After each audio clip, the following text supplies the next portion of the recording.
Barbie in the pink shoes in the spotlight.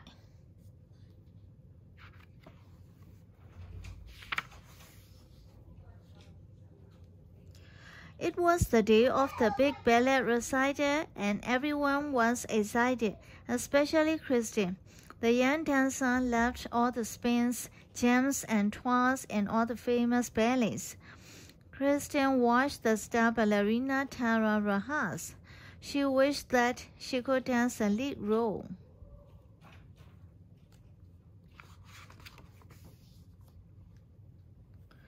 When it was Christine's turn to dance, she glided and twirled beautifully on the stage, and then she started to add some of her own dance moves.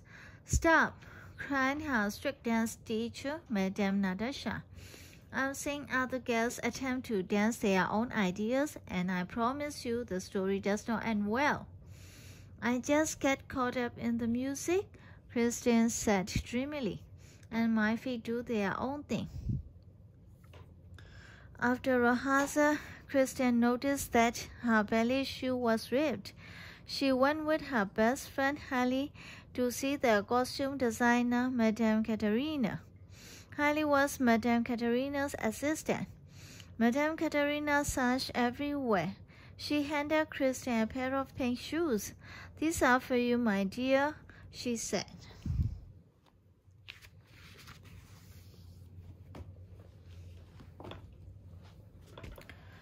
Christine sat down and slowly laced up the pink ballet shoes. As she stood up, the shoes began to glitter and sparkle. Magically, Christine's dress transformed into a beautiful blue and pink tutu, and her hair turned strawberry blonde. The costume shop had disappeared, and Christine and Hallie found themselves in a strange forest. Two handsome young men named Abrash and Hilarion approached Christine and asked her to dance.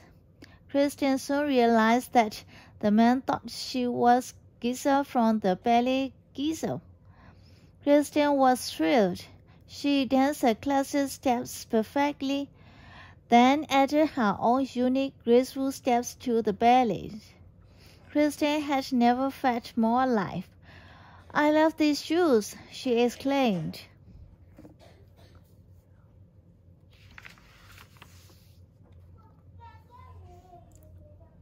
After the dance, Hilarion and Abrash started to argue about who should marry Giselle.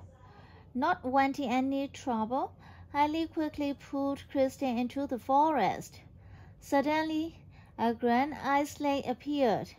"What is happening here?" the Vishnu Queen demanded.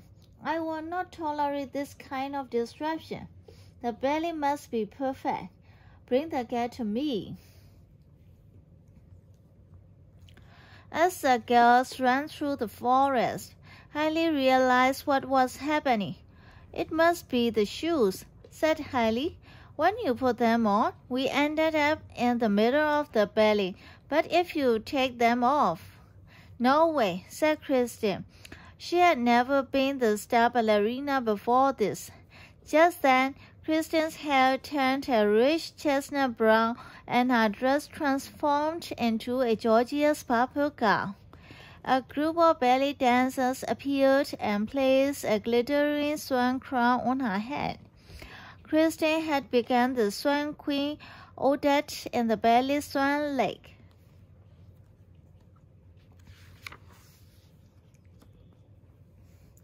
A handsome young prince named Siegfried appeared and asked Christine to dance. As they performed a beautiful duet, the prince couldn't take his eyes off Christine. "I know we just met," said the prince, "but I want to invite you to a party tonight at my royal pavilion." Christine graciously accepted. After the prince left, the girls noticed a man in a dark cloak approaching. They quickly recognized him as the evil magician Robert from Swan Lake. Robert wanted the prince to marry his daughter Oria. so he magically made her look like Odin. Then he cast an evil spell on Kristen and Hailey, transforming them into swans.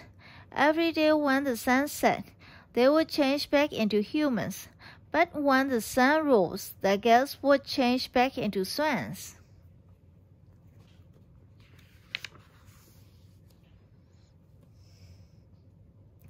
Kristen knew from the ballet that the only way to break the spell was to make the prince fall in love with her. She and Hailey flew as fast as they could and reached the palace just at sunset. When the prince saw Odile and Kristen, he didn't know who the real Odette was. Kristen had an idea. She started to dance, and the prince recognized her graceful, unique moves. He chose Kristen, and the spell was broken. Unfortunately, the Snow Queen had witnessed the change in the Swan Lake Ballet and kidnapped Hailey. Kristen quickly raced to the Queen's palace, where she found Hailey frozen in a block of ice. The evil Snow Queen cast a spell on Kristen, controlling every move she made. But Kristen closed her eyes and concentrated. She began to spin and dance in her own beautiful style. "Stop that!" cried the Queen. "There is only one way to tell the story." "No," Kristen replied. "There is more than one way." As she uttered those words, rays of light shone through the palace. The spell was broken, and the Snow Queen disappeared forever.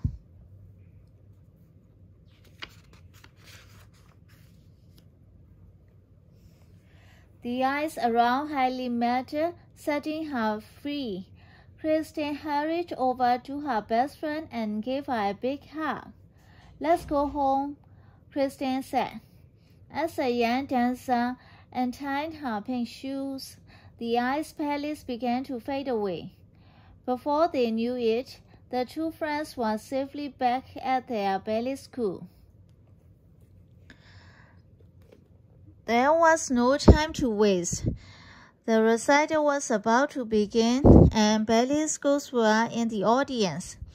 The schools would be choosing dancers for an international ballet company. When it was Kristen's turn to dance, she glided onto the stage. The music seemed to flow into Kristen, and she performed her own unique dance moves with all her heart. As she trod, her dress transformed into a pink gown, and her hair flowed beautifully behind her. Everyone was amazed. Even Madame Katerina nodded approvingly.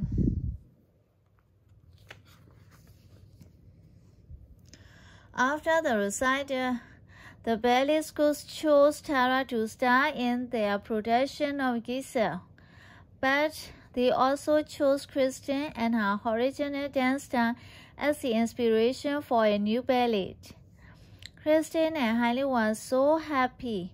Kristen had followed her heart, and her ballet dreams had come true.